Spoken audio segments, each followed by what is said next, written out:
ધામમાં બેઠા હતા ને એક વખત નારદ ફરતા ફરતા ગયા વિષ્ણુ ભગવાન ઊભા થઈ ગયા. ઓહો નારદજી, ઘણો ટાઈમ થયા તમે આવ્યા નહોતા, ક્યાં આદિ સુધી હતા? નારદજી કે ભાઈ પ્રભુ, હું તો મૃત્યુલોકમાં ફરવા ગયો. હા હા હા, કે મૃત્યુલોકમાં છે? હા. કે હું જોયું? અરે ભાઈ, મૃત્યુલોકમાં તમારી લીલાનો કોઈ પાર નથી. અરે સરોવર જોયા, પહાડો જોયા, વન જોયા, પશુ જોયા, પક્ષી જોયા, માનવ જોયું, બધું કોઈ સીમાડો નથી એટલું જોયું. કે એટલે કે આ બાળકો જોયા. એટલે કે વાહ. અરે ભગવાન કે મને બાળકો બહુ મૃત્યુલોકના યાદ આવે છે. આપ બાળકો રમતા જોયા? એટલે કે હા, રમતા જોયા. અરે પણ એ કે એની નીતિ કેવી, એની રીતિ કેવી, અને એ કેવું પાલન કરે છે કાયદાનું, એ બધું તમે જોયું? એટલે કે એ તો મને કાંઈ ખબર નથી. બાળકો રમતા હોય મને ખબર છે. કે હું રમત હોય એમાં? નારદ પૂછે ભગવાનને. ભગવાન કે અરે બહુ જાજી રમત હોય. ઉગડચટી હોય, પકડવાદા હોય, આંધળો પોટો હોય, મોઈ દાંડી હોય, ગેલી દાંડી હોય, આવા ઘણી રમતું બાળકો રમતા હોય, હટાવાદા હોય. પણ એ કે બાળકને છે ને એની નીતિ ન સૂકે, કોઈ કાયદાનું ભંગ ન કરે, એ એક જોવાની ખૂબી છે. કે નારદ કે એ તો મેં જોયું નહીં. કંઈક હાલો ને આપણે કંઈક રમીએ કે. એટલે કે હું રમ્યું? ભગવાન કે હટાવાદા રમીએ. ભલે કે હટાવાદા રમવું છે, હટાવાદા રમીએ, હાલો. કે કોણ? નારદજી કે તઈ ભગવાન કે હું પેલા દા દઈ દઉં, કે તમે હટાવી જાઓ. એટલે નારદજી તો ભગવાન કે આંખવાડા કાન કરી ગયા. કે ભાઈ જો 50 ગણી લઉં ને ત્યાં સુધી હટાવી જાઉં, અને જ્યાં હટાણા હોય ત્યાંથી ઠેકાણું બદલાવાનું નહીં. એટલે કે ભલે. એ બધા કાયદા જે હતા એ ભગવાને બહાર પાડી દીધું. અને નારદજી હટાવા ગયા. પણ ક્યાં જાવું એને ડક થઈ પડ્યું, ક્યાં જાવું હટાવવામાં. પછી કાંઈ દેશ ન હોતી ને ભમરાનું રૂપ લઈને પોતાની ઝૂંપડી હતી ને, ઝૂંપડીની વાંગડાની કોઈલમાં ગરી ગયા. અને ભગવાન મીંડા ગોતવા. એટલે કાંઈ ભગવાન જડ્યા નહીં, નારદ જડ્યા નહીં. નારદ તો જડી જાય એમ હતા, ભગવાન તો યંત્રયામી હતા. પણ છતાંય નારદનું માધ્યમ વધારવા માટે ભગવાને થોડો પરિશ્રમ કર્યો છે. અને 2 ગામડા ફર્યા છે. અને બધે પૂછ્યું છે નારદ કોઈએ ભાયા, નારદ કોઈએ ભાયા, પણ નારદ તો કાંઈ જડ્યા નહીં. પછી ભગવાન પાછા આવીને ઓલી ઝૂંપડીનો વાહડો ખેંચ્યો. વાહડો ખેંચીને પછાડ્યો, ફાટી ગયો વાહડો. અને ભમ કટલાકને નારદજી ઉડ્યા. એટલે નારદજી ઉડ્યા એટલે ભગવાન કે એ ત્યાં ક્યાં જાશો પાછો? હોય કે દા આવી ગયો તારી ઉપર. ભગવાન પાછું નારદજી પોતાનું રૂપ લીધું અને ભગવાન પાસે આવીને કીધું કે આવા પ્રભુ હું દા દઈ દઉં, હવે તમે હટાવી જાઓ. એટલે પછી ભગવાન કહેતો તું આંખ્યું વીસી જાઓ, હું હટાવી જાઉં. નારદજી આંખ્યું વીસી ગયા. પછી ગણી ગોતવા જવાનું હોય. એટલે ભગવાન આગેરા ગાલી નહોતા. બાળકો રમતા હતા ને એના ભેગું બાળકનું રૂપ લઈને રમવા માંડ્યા. એટલે રમવા બધા છોકરા ભેગા. એમ કરતા નારદજી 50 ગણીને હાલતા ત્યાં જોયું ચારી કોઈ ક્યાંય ના ભગવાન દેખાણા નહીં. અરે આ ક્યાં હતા અહીંથી? ભગવાન તો યંત્રયામી હતા તો નારદને ગોતી ગયા. પણ આ કાંઈ નારદ થોડો ગોતી ગયો ભગવાનને. એ છોકરા રમતા તો ત્યાંથી નારદ નીકળ્યા. છોકરા રમતા જોઈને ભાઈ ગયા ને હાલતા ગયા. આખા ગામમાં ઢંઢોળ્યા પણ ક્યાંય જગ્યા નહીં. આ ગામથી ઓલે ગામથી ઓલે ગામ ઘણો ટાઈમ વીતી ગયો. હવે અહીંયા શું થાય? ભગવાને બાળકનું રૂપ લીધું હતું, બાળકનું રૂપ બદલાવાય નહીં તો કાયદાનો ભંગ થાય. એટલે રીત ચૂકી જવાય. એટલે ભગવાન તો હવે વળેની પાયે બેહે રાખે. છોકરા રમવા ખાવ ને ઘીરે વયા જાય.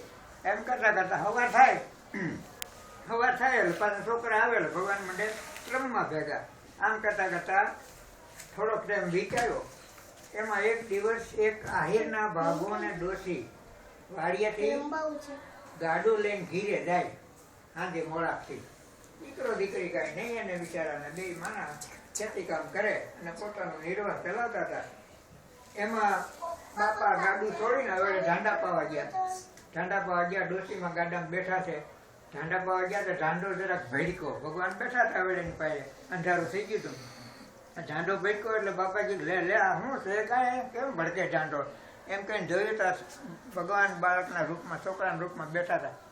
બાપા મીંડ્યા કહેવાય, એ છોકરા ઘીરે વ્યદા છે અટાણું ક્યાંય બેહાય? કેનો છોકરો છો? એટલે કે તમારો. હા તમારો કીધો ને બાપાએ હળી કાઢીને ચેડ લીધો. અરે મારો દીકરો હતો. હાલની બધા કે તું? અરે હા એકદમ ઢાંડા પાય ગાડે આવ્યા. અરે ડોસીમાને કહે કે આપણને દીકરો જડ્યો. ડોસીમાને જોયું ત્યાં તો રૂપનો અવતાર હળી કાઢીને તેડીને ખોળામાં બેસી ગયા.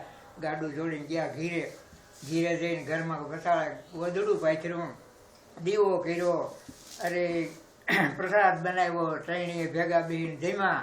અરે આજ તો ત્રિલોકનો નાથ જ્યાં પધારે ત્યાં પછી એ લીલા લહેરમાં તો શું ખામી હોય. સવારે ખબર પડી બધાને કે બાપાને એક દીકરો જડ્યો. બધા મીંડા જોવા આવવા, કેવો છોકરો છે, કેવો છોકરો છે. પણ જે ભાળે ને એના તો મોહિત થઈ જાય, વાહ ભાઈ વાહ, પ્રભુ દીકરો ભગવાન બાપાને બહુ સારો દીકરો ભગવાને દીધો હતો. ચાલો એમ કરતાં કરતાં બાજુમાં એક વાણિયો ને વાણિયાની એક એને પણ કાંઈ દીકરો દીકરી નહીં, થોડા ઘણા ડબલા ડુબલી રાખે, ગોળી બિસ્કુટ ને એવું વેચે ને બેયમાંના પ્રભુનું ભજન કરે. એમ કરતાં કરતાં વાણિયોને એ દર્શન કરવા જાય દાડી સવાર પાડોમાં રહેતા હતા. એમ એક દી કીધું કે બાપા તમે એમ કરો ને, ભાઈને તમે મોરાક્ષી ચડીને આવતા હો તો મારી દુકાને બેહવા, તો હું આપણે હું એને સારું ભાગ રાખાઈ છીએ. એટલે બાપા કે ભલે હવેથી આવતા હતા હું ત્યાં. બીજે દિવસે વાણિયા દુકાન વાળી સોળીને ચોખ્ખી કરીને આ ભાઈની વાત જોવે છે કે આજ તો બાપા કીધું છે ચડીને આવશે ભાઈને. એટલે બાપાએ પણ ના ધોઈને પૂજાપાઠ કરીને પ્રસાદ લઈને અને ભાઈને ચડીને ગયા બજારે રમવા. બાપા દુકાને બેઠા.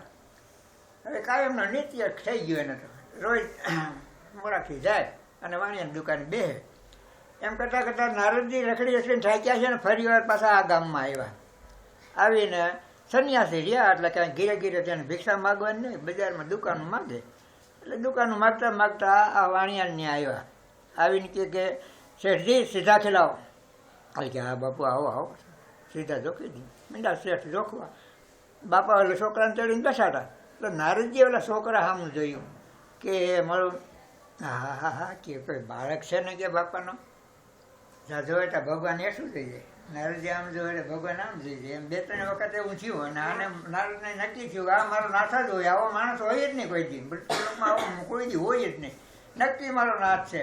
એમ કરીને ઓલા શેઠ તો હજી જોખે છે સીધું, અને આને તો તુંબડું પોતાનું ત્યાં મૂકી તંબુરો ને બધું, અને શીરા પગથિયું પગથી ચડીને એટલે બાપાના ખોળામાં છોકરાને આંચકી લીધો. આંચકીને ખંભે નાખીને ધોયા અને બાપાની રાડ ફાટી ગયો. એ ભાઈ સાહેબ હવે કોઈ ધોળો મારા છોકરાને આ બાવો લઈ જાય છે, બાવો લઈ જાય છે. એટલે નારદજી ધોયા જાય છે, ખંભે નાખી ગામના માણસો રીડ પડી એટલે બધા ધોયા. પેલા કે ઓલા છોકરો નહોતો બાપાને રેડ્યો એ કોઈક બાવો લઈ જાય છે, ધોળો કોઈ ખરપિયા પાવડા કોદાળીઓ જેને હાથ આવ્યું એ લઈ લઈને મીંડા ધોળવા. વાણિયાને ધોયા, બાપાને ડોશીમાને ખબર પડી એટલે ડોશીમાં પણ ધોયા, રોતા જાય છે. અને પાદર ગયા ને એટલે ભગવાને નારદને કીધું કે નારદ હવે ઊભો રહે, હવે ઊભો રહે. હું તને મારવા તો નહીં દઉં પણ મારા માવતર ફાટી પડશે કે તું ઊભો રહે. ભગવાને પોતાનું રૂપ ધારણ કર્યું છે અને પાદર નારદજીને ભગવાન બે ઊભા છે. ત્યાં તો ગામેડું આખું આવ્યું, હથિયાર હોવાના હતા, હાથમાં મૂકી દીધા અને દર્શન કરવા માંડ્યા કે મારો આ તો છોકરો તો નથી, આ તો કોઈ બીજું છે કે.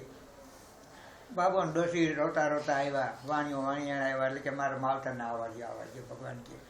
આવીને જોતા દર્શન કર્યા કે પ્રભુ. પણ ભગવાન બોલ્યા કે બાપુજી જો તમે મારી સેવા હારામ હારી કરી છે અને આ તો અમારી બાળ લીલા હતી, અમારી રમત હતી, પણ હવે ખરેખર હાંસમાંથી હું તમારા ચારે માવતરની સેવા કરીશ. મારે મથુરામાં કૃષ્ણ અવતાર લેવો છે, ત્યારે હું ગોકુળમાં તમે વસુદેવ દેવકી થઈ ગયું અને આ નંદરાય અને યશોદા મારા મા બાપ થાય, આયરના છે એ થાય, અને તમે નંદરાય ત્યારે હું કૃષ્ણ અવતાર લઈને ત્યારે તમારા ચારે અવતારની સેવા કરી દઈશ. અને આ અવતારમાં તમે મારું ભજન કરી આયુષ પૂરું કરી લ્યો અને પછી તમારો અવતાર ત્યાં થશે. બોલો બાલકૃષ્ણ લાલ કી જય.